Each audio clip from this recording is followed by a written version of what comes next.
안녕하세요. 화상관제인 홍익표현습니다.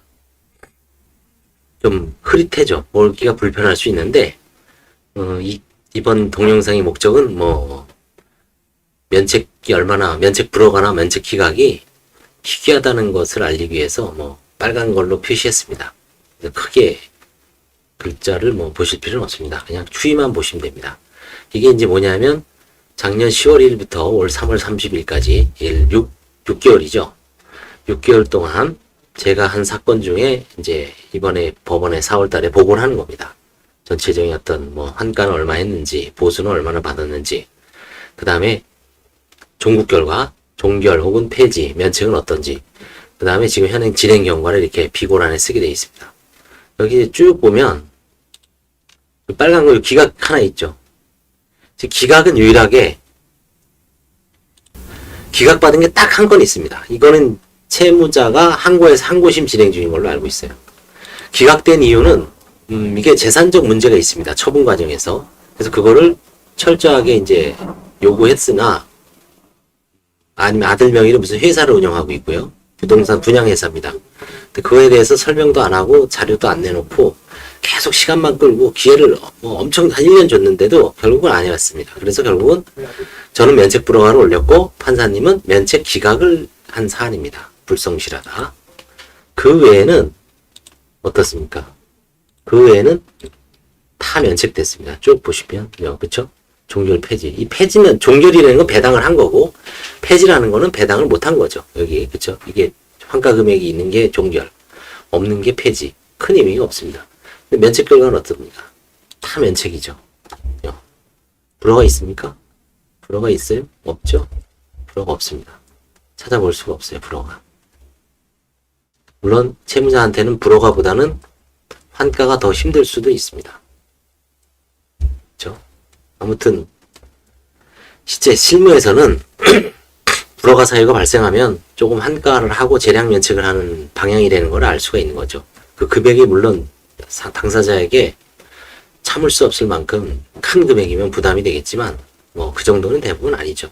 상대적인 얘기입니다만, 물론 지역별로 차이는 있지만 면책 자체를 불허가하거나 기각하는 경우는 아주 드물다.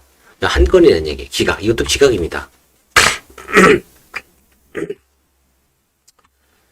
그 다음에 215를 보겠습니다. 이건 이제 기간 사건이라 그래서 서울금융복지재단이나 소송구조에 준하는 사건입니다. 여기 보시면 다 면책입니다. 이거는. 이분들은 100% 면책입니다. 그렇죠? 면책. 없죠? 불허가가 없습니다. 여기서도 가끔 한가는 나옵니다. 한 3건 정도 한가했네요.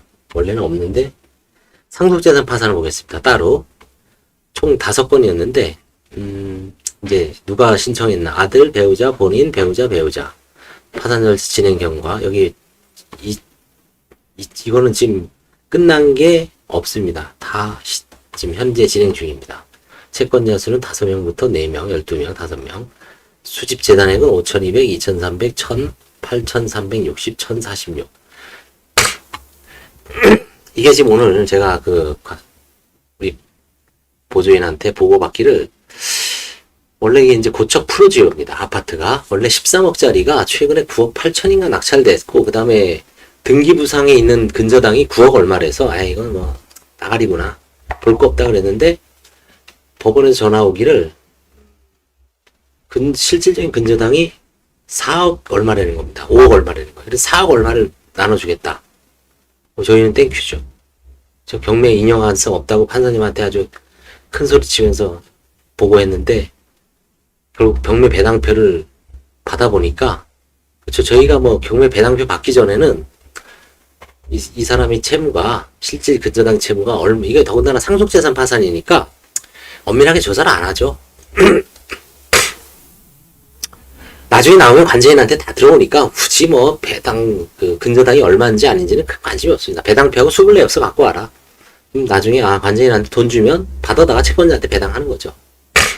근데 채권조사를 안 했으니까 이제 불이 났게 채권조사를 신청을 해서 이번 달 5월 17일이니까 6월 달에 채권조사하고, 6월 달에 돈 들어오면 한 4억 얼마 들어오니까 이제 채권자들한테 기분 좋게 싸주고 관제인도 보수받고, 그쵸? 4억이면 꽤 됩니다.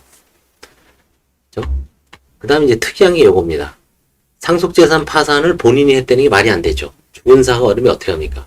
하시다가 돌아가신 겁니다. 하시다가.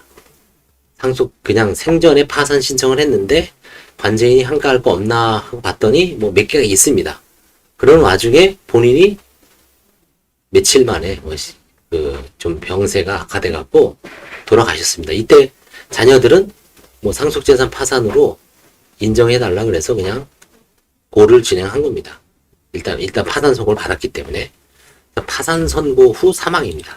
이게 파산 선고 후 사망은 재산이 있는 사건은 상속재산 파산화해서 진행합니다.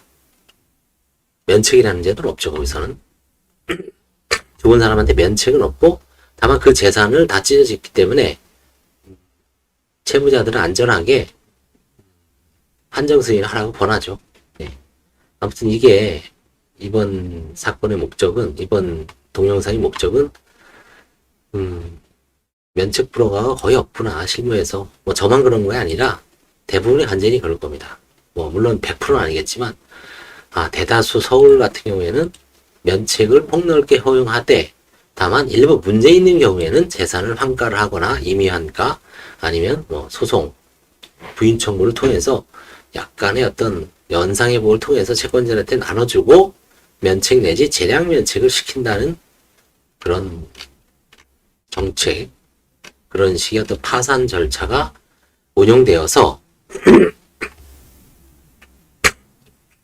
이거는 다른 지방은 알 수가 없습니다. 제가 수원 뭐 우리 후배나 동료 관제인들한테 전화해서 수원 어떤가 하면 뭐 그 사람도 그 얘기만 하지만 뭐 알아볼 필요는 있지만 수원이나 의정부는 알 수가 없습니다. 다만 뭐 좀 힘들다라는 얘기이지만 실제적으로 어느 정도 힘든지는 구체적으로 신청을 하고 보정을 당해보고 그 다음에 환가에 응해보면 상당히 힘듭니다. 그렇죠? 그렇게 얘기할 수 있죠. 아무튼 이게 작년 6개월간 파산 경향이었습니다. 감사합니다.